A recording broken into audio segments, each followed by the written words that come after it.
Happy Mindful Monday. I hope each of you had a great week and weekend. Let's get our day started by doing some breathing exercises.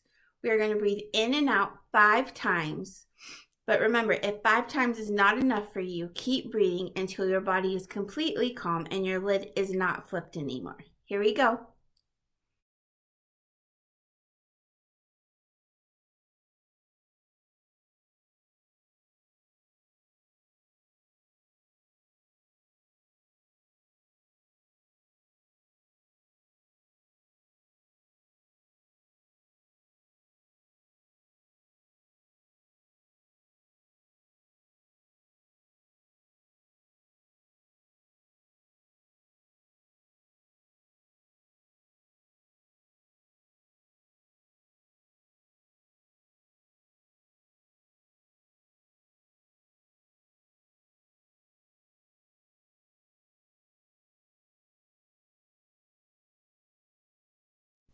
Awesome. Great job.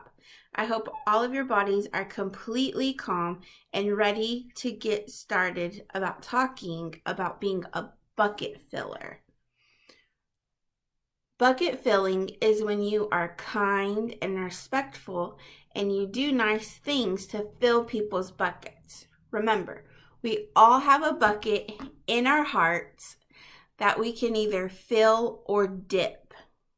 So let's think about some ways we can fill buckets. We can listen to our parents. We can help with chores. We can be kind to our brothers and sisters.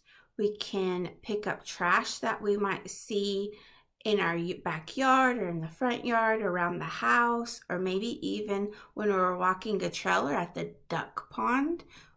But remember, if it's not trash you're familiar with, don't touch it with your hands because we don't know what germs are on there. Another way you can be a bucket filler is by helping wash the dishes, or maybe sharing your toys with someone, playing with someone in your family or your friends, taking turns with a jump rope. There are lots of ways we can fill buckets, but there are also lots of ways that we can dip buckets. Now, when you dip a bucket, you are removing some of the happiness that that person has. So when you dip a bucket, you are not nice to the other person. You say unkind words.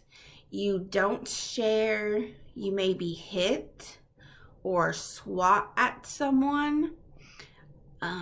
Your looks. Sometimes if you give a dirty look, that could be a bucket dipper. There are lots of ways that you can dip buckets. Whining when your parents ask you to do something,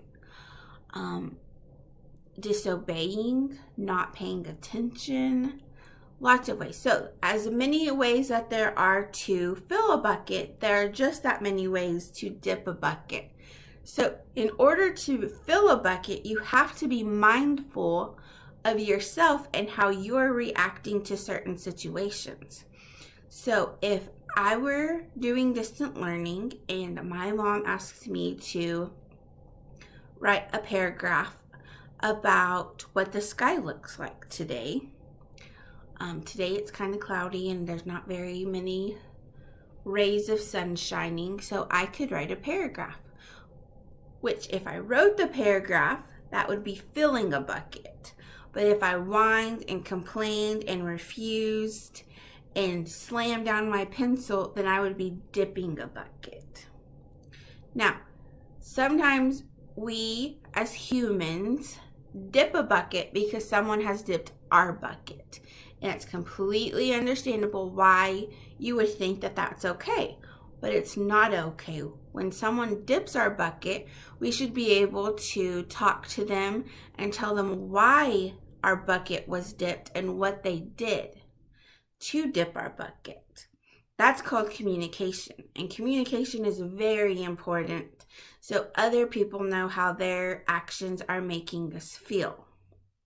So this week, I want you to practice being a bucket filler and talking about what has filled your bucket and what has dipped your bucket, with whoever may have filled it or dipped it. So be mindful of your body and your reactions, and communicate, talk about how other people are making you feel. If they are making you feel happy, you can tell them how appreciative you are of them. If they maybe are making you frustrated, then you can talk about how their actions are making you frustrated. The more you can talk about it, and the more you can learn how to express how you're feeling with your words and not your actions, and not hitting and not being a bucket dipper, the better things can go for you, because you'll learn how to express your feelings without being angry. So that is my challenge for you this week. Be a bucket filler and a good communicator. If you need help or more explanation about what this means, please email me. I will put my email at the end, and I will help you walk through anything that you need help with. So I hope you all have a great week, and I hope you all fill lots of buckets. I will see you next week, which will be our last Mindful Monday.